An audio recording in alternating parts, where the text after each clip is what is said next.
Chapter 7 O Truculent Fortune.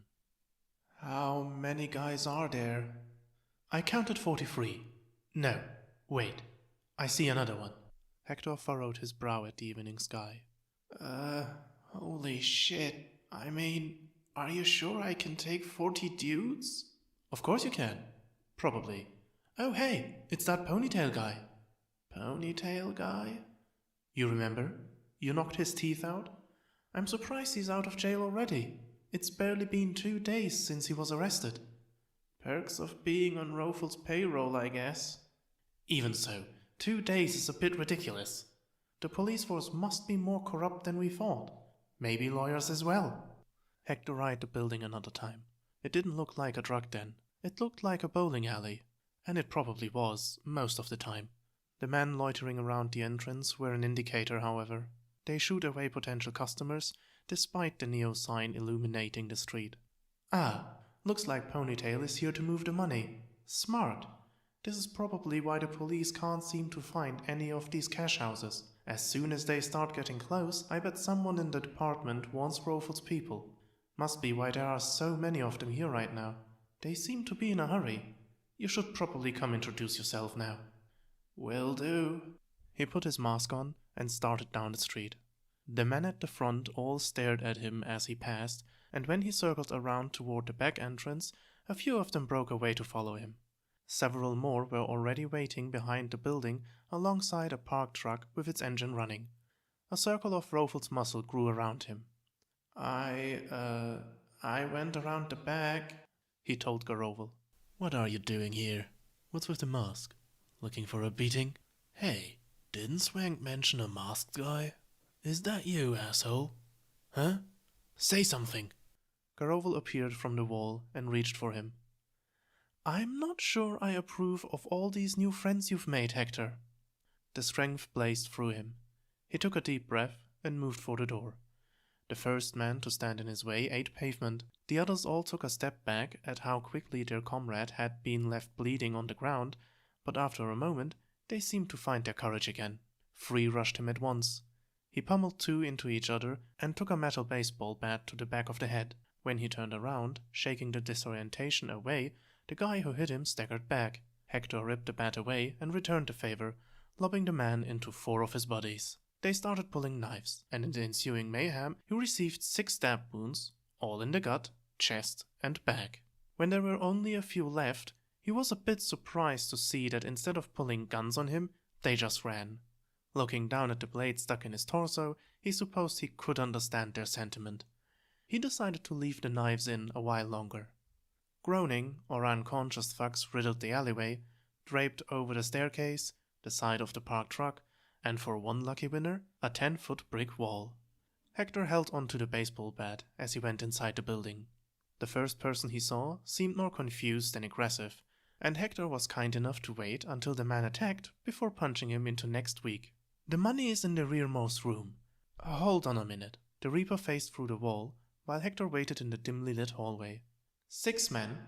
Oh, Ponytail is talking about Colt. Rumors, he's saying, about Colt being a psychopath, but at the same time, forced to work for Rofel? Wait, what? I'm listening. Bah, they're talking about food now. They want to go get pizza. At gunpoint?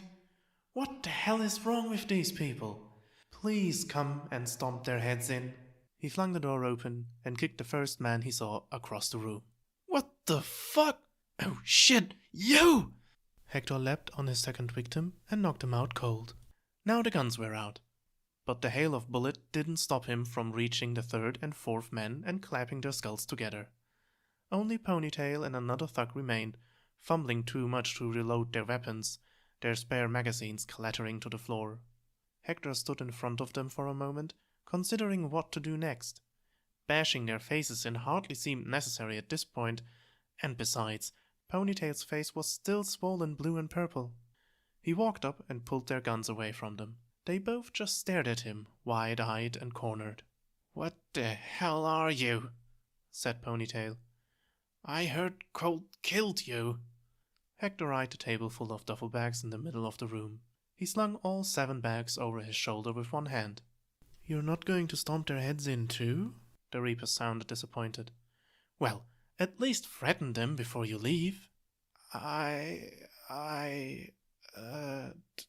don't. Hector, come on. Scare them.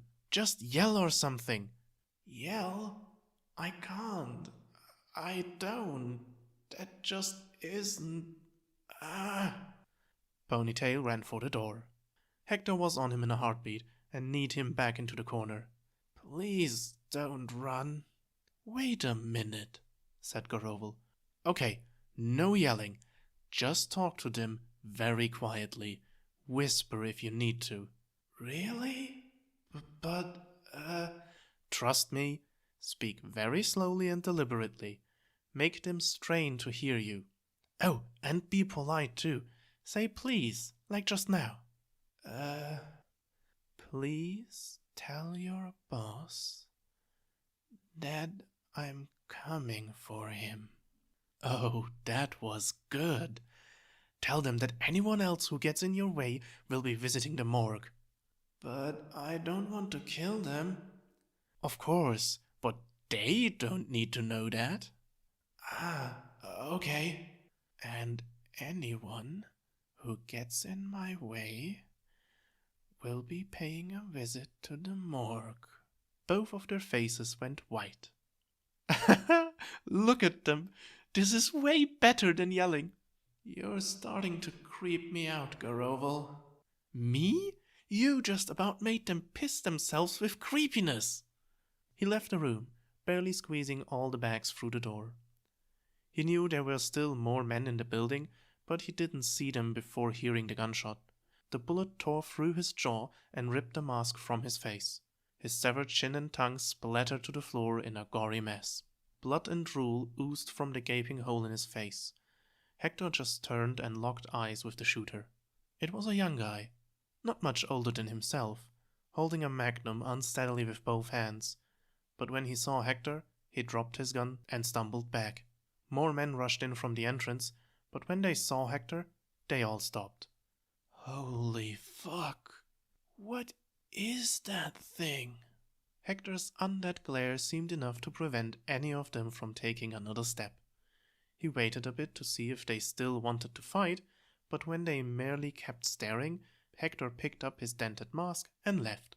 As Garovel reconstructed Hector's jawbone, he stood at the other end of the street, waiting again to see if any of them would pursue. None did. I'm going to follow Ponytail back to Rofel. Once we know where his headquarters is, we'll be able to launch an assault at our leisure. You know your way home, right?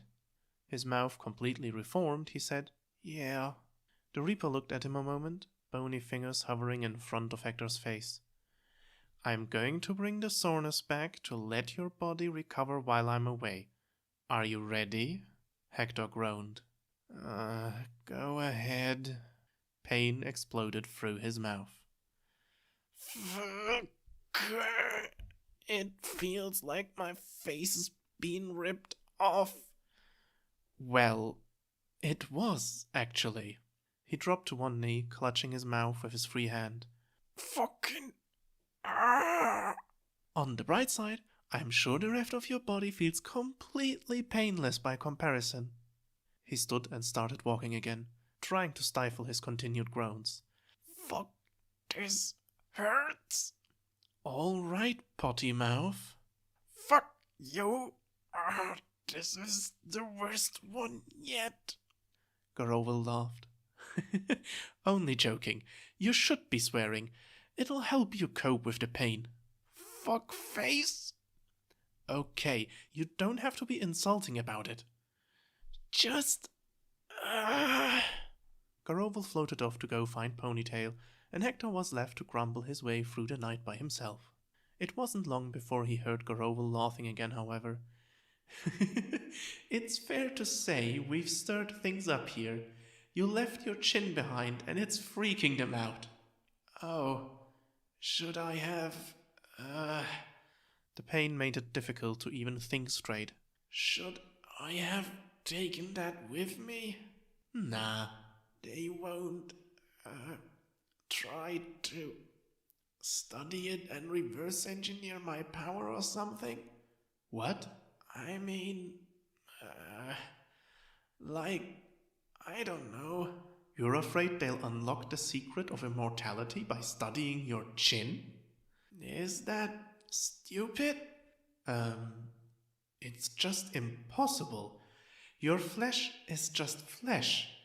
I'm what makes you unkillable. They could study your body all they like, and they wouldn't learn anything. Okay, good. You have a strange imagination, by the way. I'm just trying to be diligent. Right. Oh, so how much money do you think we got anyway? They're talking about that now, actually. Well, yelling about it. Oh, 70 grand, Ponytail says. Hector's eyes widened. Looks like Rofel consolidated several weeks' worth of cash here from all over the city. I wonder if he was planning a big purchase. 70,000 Troas? What do I even do with this kind of money? That's our funding for critical purposes. No spending it on booze and hookers. Hector snorted. What about drugs? Meth and heroin are okay, right? Oh, yeah, let's just give it all back to Rofel while we're at it. Are you, are you sure we can even spend this money? Isn't it like being tracked by the government or something? No, we didn't rob a bank. We just won't be able to make large purchases at licensed vendors without drawing attention. Right. We could have stolen from Rofel's gun-running business or his car theft ring, but money doesn't change hands nearly as often in those. And stealing from the prostitution business would have probably done more harm to the prostitutes than to Rofel. But what if Rofel tracks the money himself? Fair point.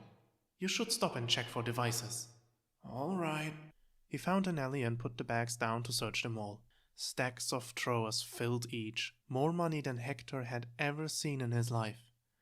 A single Troa note was a blue and white paper bill with the bearded face of King Martinus I at the center. His great-granddaughter currently wore the crown. I'm not seeing anything that looks like a tracking device. Good. Store the money somewhere away from your house, just to be safe. Okay. Ponytail is finally leaving. I'm in pursuit.